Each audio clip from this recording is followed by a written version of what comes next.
জি, তবে আপনার নির্দেশনা লাগবে। উনি এখনো না, আমার নির্দেশনা দেওয়া আছে, তা ওপেন নির্দেশনা দিয়ে দিচ্ছে। এখন লেথাল ওয়েপন ব্যবহার করবে, যেখানে পাবে সেটা গুলি করবে। বৈষম্য বিরোধী ছাত্র আন্দোলনে অংশগ্রহণকারীদের উপর প্রাণঘাতী অস্ত্র ব্যবহারে শেখ হাসিনার নির্দেশনার বিষয়ে এই ফোনালাপ আন্তর্জাতিক অপরাধ ট্রাইব্যুনাল 1-এ উপস্থাপন করেন প্রসিকিউটর ও বিশেষ তদন্তকারী কর্মকর্তা তানভীর হাসান জোহা। ফোনের অপর প্রান্তে ছিলেন ঢাকা দক্ষিণ সিটি কর্পোরেশনের মেয়র শেখ ফজলে নূর তাপস। জোহার সাক্ষ্য গ্রহণ ট্রাইব্যুনালের ওয়েবসাইট ও গণমাধ্যমে সরাসরি সম্প্রচার করা হয়।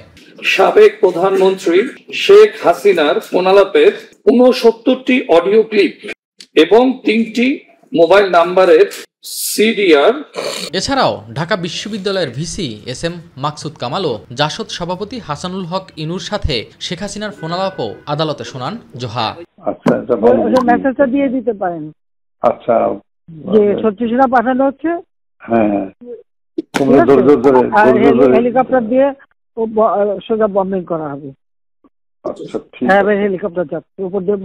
মানবতাবিরোধী অপরাধের মামলায় সাবেক প্রধানমন্ত্রী শেখ হাসিনা সহ 3 জনের বিরুদ্ধে 53তম সাক্ষী হিসেবে জবানবন্দি দেন জোহা। এ সময় তিনি নিশ্চিত করেন ফোনালাপগুলোর কণ্ঠ সাবেক প্রধানমন্ত্রী শেখ হাসিনার। আন্দোলনের কিন্তু দুটো ভাগ করেছেন।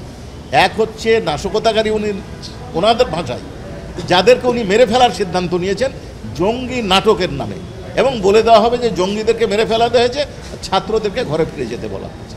এছাড়াও যদিও ডিফেন্স এটাতে আপত্তি করেছেন, এছাড়াও তিনি যেটা বলেছেন যে কারফুর পরে ধরে নিয়ে যাওয়া হবে আন্দোলনকারীদেরকে, তারপরে আইনানুগ ব্যবস্থা হবে, কিন্তু আসলে জেলখানায় পাঠানো হবে না। স্ক্রলে বলা হবে যে তাদেরকে জেলখানায় পাঠাচ্ছে, বাস্তবে ছেড়ে দেবে। আর কি এই শব্দটা, তার মানে তাদেরকে মেরে ফেলা।